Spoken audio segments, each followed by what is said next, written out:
Hi, ಎಲ್ಲರೂ ಹೆಂಗದಿರಿ? ಆರಾಮದಿರಿ? ನಾವು ಕೂಡ ಆರಾಮಾಗಿದ್ದೀವಿ. ಇವತ್ತು ನಾನು ಮಾಡ್ತಾಯಿರೋ ರೆಸಿಪಿ ಬಂದು ಮೂಲಂಗಿ ತುರಿದಿರುವಂಥ ಪಲ್ಯ. ಸೊ ನೋಡ್ತಾ ಇರ್ಬೋದು, ಮೂಲಂಗಿ ತೊಗೊಂಡಿದ್ದೀನಿ, ಕರಿಬೇವು, ಈರುಳ್ಳಿ, ಕೊತ್ತಂಬರಿ ಮತ್ತು ಹಸಿಮೆಣ್ಸಿನ್ಕಾಯಿ, ಟೊಮೆಟೊ ತೊಗೊಂಡಿದ್ದೀನಿ. ಸೊ ಇದನ್ನು ಒಗ್ಗರಣೆ ಕೊಟ್ಕೊಳ್ಳೋಣ. ಸೊ ನೋಡ್ತಾ ಇರ್ಬೋದು, ಒಂದು ಬಾಣಲೆಗೆ ನಾನು ಎಣ್ಣೆನ ಹಾಕ್ಕೊಂಡಿದ್ದೀನಿ. ಸೊ ಒಂದು ಸ್ವಲ್ಪ ನಾನು ಕಡಲೆ ಬೀಜನ ಹಾಕ್ಕೊತಾ ಇದ್ದೀನಿ, ಕಡಲೆ ಬೇಳೆ, ಸೊ ಸಾಸಿವೆನ ಹಾಕ್ಕೊತಾ ಇದ್ದೀನಿ.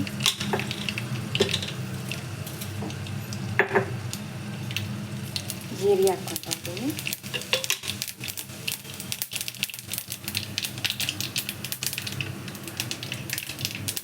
ಕರಿಬೇವು, ಹಸಿಮೆಣಸಿನ್ಕಾಯಿ,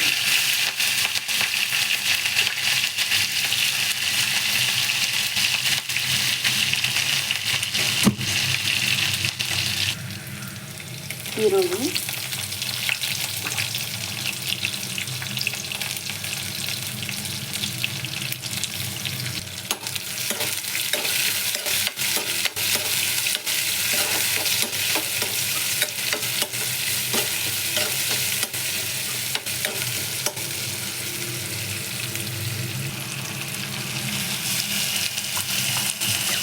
ಟೊಮೆಟೊ,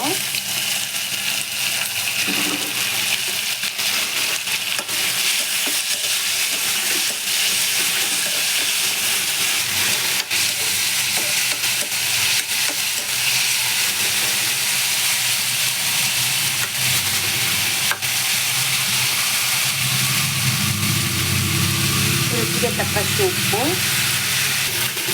ಒಂದು ಅರ್ಧ ಟೇಬಲ್ ಸ್ಪೂನಷ್ಟು ಧನಿಯಾ ಪೌಡ್ರು, 1/4 ಟೇಬಲ್ ಸ್ಪೂನಷ್ಟು ಅರಿಶಿನ ಪುಡಿ.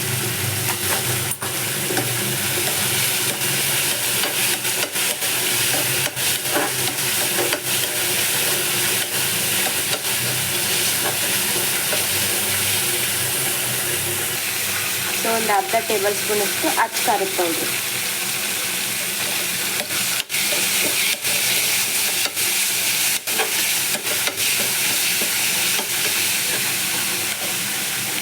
ಇವಾಗ ನಾನು ತುರಿದಿಟ್ಕೊಂಡಿರುವಂಥ ಮೂಲಂಗಿನ ಸೇರಿಸ್ಕೊಳ್ಳೋಣ.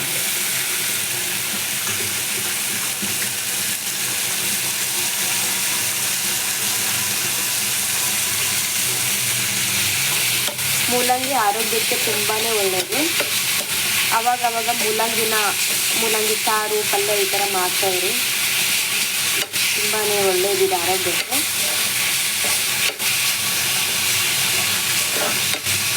ಚೆನ್ನಾಗಿ ಫ್ರೈ ಮಾಡ್ಕೋಬೇಕು, ತುಂಬಾ ಚೆನ್ನಾಗಿ ಬರುತ್ತೆ ಇದು. ರೊಟ್ಟಿ ಜೊತೆ, ಚಪಾತಿ ಜೊತೆ ತುಂಬ ಚೆನ್ನಾಗಿರುತ್ತೆ.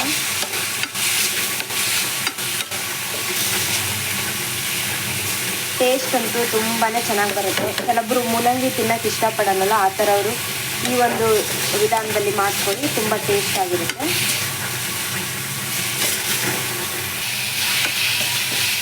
ಸೊ ನೋಡ್ತಾ ಇರ್ಬೋದು, ಚೆನ್ನಾಗಿ ಹಸಿ ವಾಸನೆ ಹೋಗೋವರೆಗೂ ಬೇಯಿಸ್ಕೊಂಡ್ಬಿಡಿ ಮೂಲಂಗಿನ.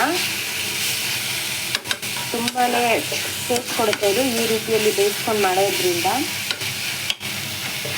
ಸೊ ಲಾಸ್ಟಲ್ಲಿ ನಾನು ಕೊತ್ತಂಬರಿನ ಸೇರಿಸ್ಕೊತಾ ಇದ್ದೀನಿ.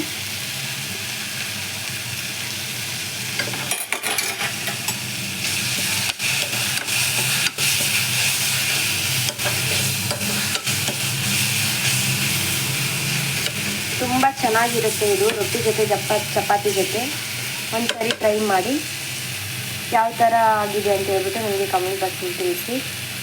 ಸೊ ಇನ್ನೂ ಯಾರೆಲ್ಲ ನನ್ನ ಚಾನಲ್ಗೆ ಸಬ್ಸ್ಕ್ರೈಬ್ ಆಗಿಲ್ಲ, ದಯವಿಟ್ಟು ಸಬ್ಸ್ಕ್ರೈಬ್ ಮಾಡ್ಕೊಳ್ಳಿ, ಶೇರ್ ಮಾಡಿ ಅಂತ ಹೇಳ್ತಾ ನನ್ನ ಲಾಗ್ನ ಮುಗಿಸ್ತಾ ಇದ್ದೀನಿ.